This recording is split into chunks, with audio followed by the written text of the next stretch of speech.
ሰላም እንዴት አላችሁ? የኢትዮ ታይምስ ቤተሰቦቻችን ለሰዓቱ የተመረጡ አዳዲስ መረጃዎችን ይዘንላችሁ ቀርበናል። ከመረጃዎቻችን መካከልም በአማራ ክልል ደንበጫ ወረዳ አንድ የጤና ባለሙያ በአሰቃቂ ሁኔታ መገደሏን የወረዳው ምክር ቤት መግለጹ፣ በሱዳን ሰሜናዊ ኮርዶፋን ግዛት ውስጥ እየተባባሰ በመጣው የጸጥታ ችግር ምክንያት ወደ 2000 የሚጠጉ ሰላማዊ ሰዎች እንደተፈናቀሉ የተባበሩት መንግስታት ድርጅት ማስታወቁን፣ በትግራይ ክልል በህገወጥ የማዕድን ቁፋሮ ላይ በተደረገ ዘመቻ ከ12 ኪሎ ግራም በላይ ሜርኩሪ በቁጥጥር ስር መዋሉን ግብረ ኃይሉ ማስታወቁን፣ የኬንያው ፕሬዝዳንት ዊሊያም ሩቶ ሁለቱ የጦር ጀነራሎች ከወታደራዊ አማራጭ ውጪ ለሱዳን የሚሆን ምንም መፍትሄ የላቸውም ሲሉ መተቸታቸውን፣ የአዲስ አበባ ፖሊስ ኮሚሽን በሩብ ዓመት አፈጻጸም ከ200 በላይ ተጠርጣሪዎችን እጅ ከፈንጅ እንደያዘ መግለጹን፣ በህገወጥ የጦር መሳሪያ ዝውውር በሌለበት ፍርድ ቢሰጥም ተሰውሮ የቆየውን ግለሰብ በቁጥጥር ስር መዋሉን የትግራይ ክልል ፖሊስ ኮሚሽን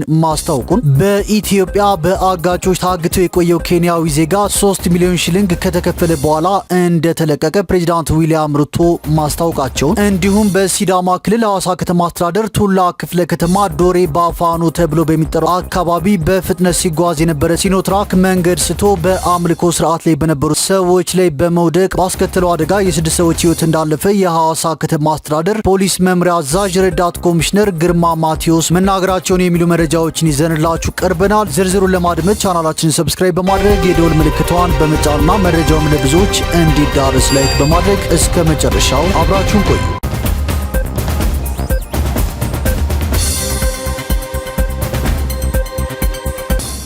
ወደ መጀመሪያው መረጃችን ስናልፍ በአማራ ክልል ደንበጫ ወረዳ አንድ የጤና ጣቢያ ባለሙያ በአሰቃቂ ሁኔታ መገደሏን የወረዳው አስተዳደር ምክር ቤት ገልጿል ሲል አዲስ ስታንዳርድ ዘግቧል። በአማራ ክልል ደንበጫ ዙሪያ ወረዳ የአንጄና ጤና ጣቢያ የኤችአይቲ ባለሙያ ወይዘሪት ቤተልሔም አዲስ በጤና ጣቢያ ውስጥ አገልግሎት በመስጠት ላይ እንዳለች በዘግናኝ ሁኔታ መገደሏን የደንበጫ ወረዳ አስተዳደር ምክር ቤት አስታውቋል። የወረዳው አስተዳደር ምክር ቤት ትናንት ባወጣው የሀዘን መግለጫ ግድያው የተፈጸመው ጥቅምት 29 ቀን 2018 ዓመተ ምህረት ከምሽቱ 3 ሰዓት ተኩል አካባቢ ጽንፈኛ ቡድን ሲል በጠራው አካል መሆኑን ገልጾ ሟቿ አዲስ የፖለቲካ ውግንና የሌላትና ብቸኛ ዓላማዋ የሰው ልጆችን ጤና መጠበቅ ነበር ብሏል። ወጣቷ በጤና ጣቢያ ውስጥ በአሰቃቂ ሁኔታ የተገደለችው በእረፍትና በጥበቃ ሰዓት ነው ያለው መግለጫው። ጽንፈኛው ሲል የጠራው ኃይል ይህን የሰላም ሰዓት ተጠቅሞ በጦር መሳሪያ ጥቃት ህይወቷን ገና በለጋ ዕድሜዋ መቀጠፉን ገልጿል። ስርዓተ ቀብሯም ትናንት ጥቅምት 30 ቀን 2018 ዓ.ም በደንበጫ ጽርሐ አርያም ቅዱስ ሚካኤል ቤተክርስቲያን መፈጸሙ ተገልጿል። መግለጫው የጤና ባለሙያዋን በስራ ቦታ ገብቶ በጥይት መደብደብ ዓለም አቀፍ የጦርነት ህግን የጣሰ ፍጹም የጭካኔና የሽብር ድርጊት ከመሆኑም በላይ በገዛ ወንድሞቿ መገደሏን ልዩ ያደርገዋል ሲል አክሏል። የደንበጫ ወረዳ አስተዳደር ምክር ቤት ድርጊቱን የፖለቲካ ትግል ሳይሆን የሽብር መፍጠር፣ ንጹሃንን ማሸበርና የህዝብን ሰላም ማናጋት ግብ ያደረገ የዘራፊነትና የጽንፈኝነት ተግባር ነው ብሏል። የዚህ ቡድን ግብ የህዝብ ሰላም ሳይሆን የህዝብ እንባና መከራ መሆኑ አሳፋሪ ነው ሲልም አሳስቧል። የጽንፈኛ ቡድኑን የጭካኔውን ጥግ በግልጽ የወጣበት የንጹሃን ደም የፈሰሰበት ይህን አሰቃቂ ወንጀል የሚያጋልጥ ሰነድ በመሆኑ ሁሉም የጤና ባለሙያና የአማራ ህዝብ አምርሮ ሊያወግዘው ይገባል ሲልም ምክር ቤቱ አሳስቧል። የጤና ተቋማትና ባለሙያዎች የሰላም ቀጠና መሆናቸውን የገለጸው የደንበጫ ወረዳ አስተዳደር ምክር ቤት ይህን ቀጠና አፍርሶ ንጹህ ወጣት መግደል የሰው ልጅነት የካደ ተግባር ነው ሲልም አውግዟል። የቤተልሔም አዲስ የፈሰሰው ደም ለፍትህና ለሰላም የምናደርገውን ትግል የሚያቀጣጥል የቁጣና የሀዘን መዝሙር እንጂ ተራ እንጉርጉሮ አይደለም ብሏል። አስተዳደር ምክር ቤቱ ለሟች ቤተሰቦች ጥልቅ ሀዘንና ልባዊ መጽናናትን ገልጾ የቤተልሔም አዲስ ህይወት ግን በምንም መንገድ ዳግም የማይተካ መሆኑን አስታውቋል። ይህ ግድያ የተፈጸመው ግጭት ተባብሶ በቀጠለበት አማራ ክልል ሰሜን ሸዋ ዞን የሸዋሮቢት ከተማ አስተዳደር የሰላምና ጸጥታ ጽህፈት ቤት ኃላፊ የነበሩት አቶ ለማው እንዳፈራው በተፈጸመባቸው ጥቃት ከተገደሉ 2 ሳምንት በኋላ ነው። በክልሉ ከ2 ዓመታት በላይ በዘለቀው ግጭት በሰላማዊ ሰዎችና በመንግስት ኃላፊዎች ላይ የሚፈጸሙ ግድያዎች ተባብሰው ቀጥለዋል። ለአብነትም በቅርቡ ከተፈጸሙ ግድያዎች መካከል በደቡብ ወሎ ዞን የደላንታ ወረዳ አስተዳደር ጽህፈት ቤት ኃላፊ አቶ ጌታውን አያሌ ብሩ ይገኙበታል። የጽህፈት ቤት ኃላፊው ሐምሌ 12 ቀን 2017 ዓ.ም ከጠዋቱ 12 ሰዓት ከ20 ላይ ከመኖሪያ ቤቱ ግቢ ወጥቶ በግምት 50 ሜትር ርቀት ላይ እንደደረሰ ማንነታቸው ባልታወቀ የታጠቁ ኃይሎች በተተኮሰ ጥይት መገደላቸውን የወረዳው አስተዳደር ምክር ቤት አስታውቋል። በተጨማሪም ነሐሴ 2017 ዓ.ም በአማራ ክልል ሰላም ካውንስል የሰሜን ጎጃም ዞን የካውንስሉ መሪ በመሆን ሲያገለግሉ የነበሩት መልአከ ምህረት ነቃ ጥበብ ገነት በታጣቂዎች መገደላቸው ይታወቃል። በተመሳሳይ ዓመት መጋቢት ወር መጀመሪያ በደቡብ ወሎ ዞን የወረባቦ አስተዳዳሪ የሆኑት አቶ ፈንታው ከበደን ጨምሮ 3 ሰዎች በታጣቂዎች በተፈጸመባቸው ጥቃት መገደላቸው ሌላኛው የሚታወቅ ክስተት ነው ሲል አዲስ ስታንዳርድ ዘግቧል። ወደ ቀጣዩ መረጃችን ስናልፍ በሱዳን ሰሜናዊ ኮርዶፋን ግዛት ውስጥ እየተባባሰ በመጣው የጸጥታ ችግር ምክንያት ወደ 2000 የሚጠጉ ሰላማዊ ሰዎች መፈናቀላቸውን የተባበሩት መንግስታት ድርጅት አስታውቋል። ባለፉት 3 ቀናት በሱዳን ሰሜናዊ ኮርዶፋን ግዛት ከባራ ከተማና አቅራቢያው ከሚገኙ በርካታ መንደሮች ውስጥ እየተባባሰ በመጣው የጸጥታ ችግር ምክንያት ወደ 2000 የሚጠጉ ሰላማዊ ሰዎች መፈናቀላቸውን ዓለም አቀፍ የፍልሰተኞች ድርጅት አስታውቋል። በተቋሙ የፍልሰተኞች ክትትል ማትሪክስ መሰረት አዲሱ የተፈናቃዮች ማዕበል የተከሰተው የሱዳን ፈጥኖ ደራሽ ኃይል ከጥቅምት 28 እስከ ጥቅምት 30 ቀን 2018 ዓ.ም በፈጸመው ጥቃት መሆኑን የፍልሰተኞች ድርጅቱ ትናንት እሁድ ባወጣው መግለጫ አመልክቷል። ተቋሙ አክሎም ከጥቅምት 16 2018 ዓ.ም ጀምሮ በባራ ሼካን፣ ረሃድ፣ ኡምረዋባና ኡምዳም ሀጂ አህመድ አካባቢ በተከታታይ በተፈጸሙ ጥቃቶች 38990 ሰዎች መፈናቀላቸውን ገልጿል። እንደ ኢሮፒያን አቆጣጠር 2023 ዓ.ም ጀምሮ በሱዳን ጦርና በፈጥኖ ደራሽ ኃይል መካከል የሚደረገው ጦርነት በሺዎች የሚቆጠሩ ሰዎችን የገደለ ሲሆን በሚሊዮን የሚቆጠሩ ሰዎችንም አፈናቅሏል።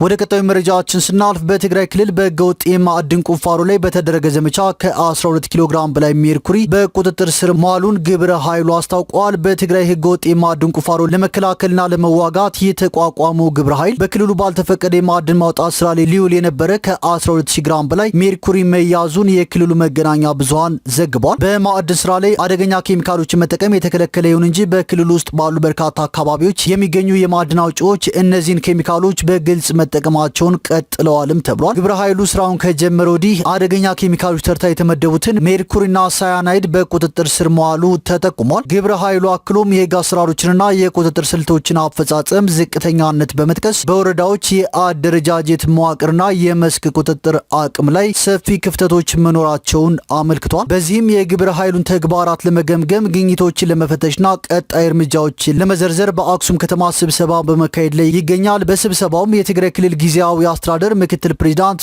አቶ አማኑኤል አሰፋ ከካቢኔ አባላት ከዞንና ወረዳ አመራሮች እንዲሁም ከማህበረሰብ ሽማግሌዎች ጋር በመሆን እየተሳተፉ ይገኛሉ። በቀድሞ የትግራይ ጊዜያዊ አስተዳደር ፕሬዝዳንት ጌታቸው ረዳ የተቋቋመው ግብረ ኃይሉ በክልሉ የማዕድን ዘርፍ ላይ የመንግስትን ቁጥጥር ለመመለስና በህገወጥ የማዕድን ቁፋሮ ምክንያት የሚደርሰውን የገቢ ብክነት ለመግታት ያለመ ነውም ተብሏል። ወደ ቀጣዩ መረጃችን ስናልፍ የኬንያው ፕሬዝዳንት ዊሊያም ሩቶ ሁለቱ የጦር ጄኔራሎች ከወታደራዊ አማራጭ ውጪ ለሱዳን የሚሆን ምንም መፍትሄ የላቸውም ሲሉ ተችተዋል። ፕሬዝዳንቱ ከአልጀዚራ ጋር ባደረጉት ቆይታ በአብዱል ፈታህ አልቡርሃን የሚመራው ብሔራዊ ጦሩም ሆነ የሐምዳን ዳጋሎ ፈጥኖ ደራሽ ድጋፍ ሰጪ ኃይል ችግራቸውን ከወታደራዊ መንገድ ውጪ ለመፍታት የሚያስችል ምንም አይነት አማራጭ የላቸውም ሲሉ ተችተዋል። ሩቶ ሁለቱም ኃይሎች ከአንድ ጨርቅ የተቀደዱ ናቸው ሲሉም በይነዋቸዋል። ሁለቱም የህዝባዊ መንግስቱ መፍረስ ውጤቶች ናቸው ሲሉም ተናግረዋል። ሁለቱ የጦር ጄኔራሎች ከጦርነት ውጪ ችግራቸውን ለመፍታት ምንም አይነት አማራጭ መፍትሄ የላቸውም የሚለውን አስተያየትም አጽንኦት የሰጡት ፕሬዝዳንቱ ይህ ደግሞ የደህንነት ሳይሆን ችግሩ የአስተዳደር በመሆኑ ነው ሲሉ አስረድተዋል። ሩቶ መንግስታቸው ለሱዳን ፈጥኖ ደራሽ ድጋፍ ሰጪ ኃይል የጦር መሳሪያ ድጋፍ ሰጥቷል፣ በናይሮቢም ምስጢራዊ ስብሰባ እንዲያደርጉ አመቻችቷል በሚል የሚቀርብበትን ክሶች ውድቅ አድርገዋል። ፍጹም ሐሰት ነው ሲሉ ክሱን ያጣጣሉት ሩቶ ኬንያ ዲሞክራሲያዊ ሀገር እንደመሆኗ መጠን ስርዓቱ ሰዎች እንዲሰባሰቡና ሀሳባቸውን በነጻነት እንዲገልጹ ቢፈቅድም ወንጀለኞችን አይደግፍም፣ ወንጀል ነክ ስራቸውንም አያስተናግድም ሲሉ ተከላክለዋል። እንዲህ አይነት ክስ ከዲሞክራቲክ ሪፐብሊክ ኮንጎም በኩል እንደሚቀርብ ያነሱት ፕሬዝዳንቱ በተመሳሳይ ከኮንጎ በኩል በናይሮቢ ስብሰባ ይካሄዳል የሚል ክስ እንደሚሰነዘርም ተናግረዋል። ኬንያ ለውይይት ሀሳብን በነጻነት ለመግለጽና ለፕሬስ ነጻነት የቀጠናው ወንበር ትሆናለች ሲሉ ሀገራቸውን አሞካሽተዋል። በእርግጥ ሩቶ እንደተናገሩት ለዚህ ማሳያ የሚሆኑ መድረኮች በናይሮቢ ተካሂደዋል። ለአብነት የኢትዮጵያ ፌዴራል መንግስትና ህወሓት በጥቅምት 2015 ዓ.ም በፕሪቶሪያ የዘላቂ ግጭት ማቆም ስምምነት ከፈረሙ በኋላ ፊልድ ማርሻል ብርሃኑ ጁላና ሌተናል ጀነራል ታደሰ ወረደ የትግበራ ሰነዱ ላይ ፊርማቸውን ያኑሩት በናይሮቢ እንደነበረም ይታወሳል። ወደ ቀጣዩ መረጃዎችን ስናልፍ የአዲስ አበባ ፖሊስ ኮሚሽን በሩብ ዓመት አፈጻጸም ከ200 በላይ ተጠርጣሪዎችን እጅ ከፍንጅ መያዙን ገልጿል። የአዲስ አበባ ፖሊስ ኮሚሽን የህዝብ ግንኙነት ኃላፊ ኮማንደር ማርቆስ ታደሰ በ2018 ዓ.ም አንደኛ ሩብ ዓመት ላይ 229 ተጠርጣሪዎችን እጅ ከፍንጅ መያዛቸውን ተናግረዋል። በአጠቃላይ በሩብ ዓመቱ ከባድ ወንጀልን 42 በመቶ መቀነስ መቻሉንም ኮማንደር ማርቆስ ገልጸዋል። በቴክኖሎጂ ዘርፍ በማዕከል ደረጃ ተቋሙንና አካባቢውን የሚጠብቁ 160 ካሜራዎች መገጠማቸውንና በ11 ክፍለ ከተሞች 1500 የደህንነት ካሜራዎች መገጠሙን ተናግረዋል። ቴክኖሎጂን በማዘመን የደህንነት ካሜራዎች መግጠም ላይ ትኩረት ተደርጎ እየተሰራ ያለበት ዋነኛ ዓላማ በከተማዋ አስተማማኝ ሰላምና ደህንነትን ለማረጋገጥ መሆኑንም አስታውቀዋል። ወደ ቀጣዩ መረጃዎችን ስናልፍ በህገወጥ የጦር መሳሪያ ዝውውር በሌለበት ተፈርዶበት የነበረውና ተሰውሮ የቆየውን ግለሰብ በቁጥጥር ስር መዋሉን የትግራይ ክልል ፖሊስ ኮሚሽን አስታውቋል። በትግራይ ሰሜናዊ ምዕራብ ዞን የእንዳስላሴ ሽረ ከተማ ነዋሪ የሆነው ዋኘው ታፈረ ጥላውን በህገወጥ መሳሪያ ዝውውር ተከሶ በመሰወሩ በሌለበት የ10 ዓመት እስራት ተፈርዶበታል። ግለሰቡ መስከረም 18 ቀን 2018 ዓ.ም ከምሽቱ 12 ሰዓት አካባቢ በእንዳስላሴ ሽረ ከተማ ቀበሌ 4 መንደር 4 ሽጉጦችን በህገወጥ መንገድ ሲሸጥ በጸጥታ አካላት ቢያዝም በዋስ ከእስር ከተለቀቀ በኋላ ሊሰወር መቻሉ ተሰምቷል። ይሁን እንጂ የ50 ሺህ ብር ዋስ አስይዞ ተለቆ ጥቅምት 11 ቀን 2018 ዓ.ም በተሰጠው ቀነ ቀጠሮ ፍርድ ቤት መቅረብ ባለመቻሉ የዞን ማዕከላዊ ፍርድ ቤት ጥቅምት 26 ቀን 2018 ዓ.ም በሌለበት የ10 ዓመት ጽኑ እስራት ፈርዶበታል። የፍርድ ቤት ትዕዛዝ እንዲፈጽም ሲፈለግ የነበረው ዋኘው ታፈረ ጥላውን ጥቅምት 27 ቀን 2018 ዓ.ም በትግራይ ሰሜናዊ ምዕራብ ዞን በቁጥጥር ስር መዋሉንም የትግራይ ክልል ፖሊስ ኮሚሽን አሳውቋል።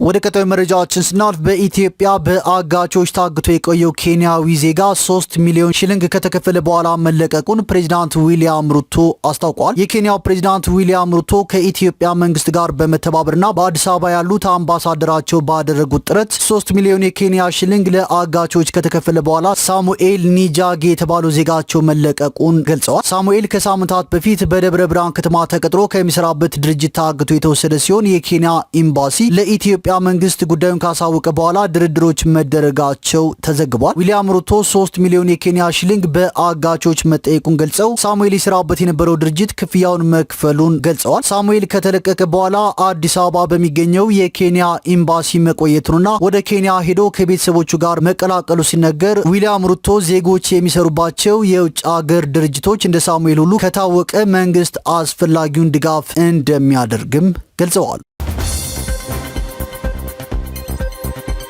ወደ ቀጣዩ መረጃዎችን ስናልፍ በሲዳማ ክልል ሐዋሳ ከተማ አስተዳደር ቱላ ክፍለ ከተማ ዶሬ ባፋኖ ተብሎ በሚጠራው አካባቢ በፍጥነት ሲጓዝ የነበረ ሲኖትራክ መንገድ ስቶ በአምልኮ ስርዓት ላይ በነበሩ ሰዎች ላይ በመውደቅ ባስከተለው አደጋ የ6 ሰዎች ህይወት ማለፉን የሐዋሳ ከተማ አስተዳደር ፖሊስ መምሪያ አዛዥ ረዳት ኮሚሽነር ግርማ ማቴዎስ ተናግረዋል ሲል ቲክባ ኢትዮጵያ ዘግቧል። የሰሌዳ ቁጥሩ ኮድ 389991 ኢትዮጵያ የሆነ ሲኖትራክ ከሐዋሳ ከተማ ወደ ዶሬ ባፋኖ በመጓዝ ላይ ያለ ከቀኑ 10 ሰዓት ገደማ ቱላ ክፍለ ከተማ ፊንጫ ቀበሌ በተለምዶ ቤተ መንግስት ተብሎ በሚጠራው አካባቢ ሲደርስ መንገድ ስቶ በመውጣቱ በአምልኮ ላይ በነበሩ ሰዎች ላይ ወድቆ አደጋ ማድረሱን ረዳት ኮሚሽነር ግርማ ማቴዎስ አስታውቀዋል። በአደጋው የ6 ሰዎች ህይወት ወዲያውኑ ሲያልፍ በ3 ግለሰቦች ላይ ከባድ፣ በ5 ሰዎች ላይ ደግሞ ቀላልና መጠነኛ ጉዳት መድረሱን ገልጸዋል። ጉዳት የደረሰባቸው 8 ሰዎች ወደ ሐዋሳ ዩኒቨርሲቲ ኮምፕሬሄንሲቭ ስፔሻላይዝድ ሆስፒታል ተወስደው ሕክምና እየተደረገላቸው መሆኑንም ረዳት ኮሚሽነር ግርማ ማቴዎስ ጨምረው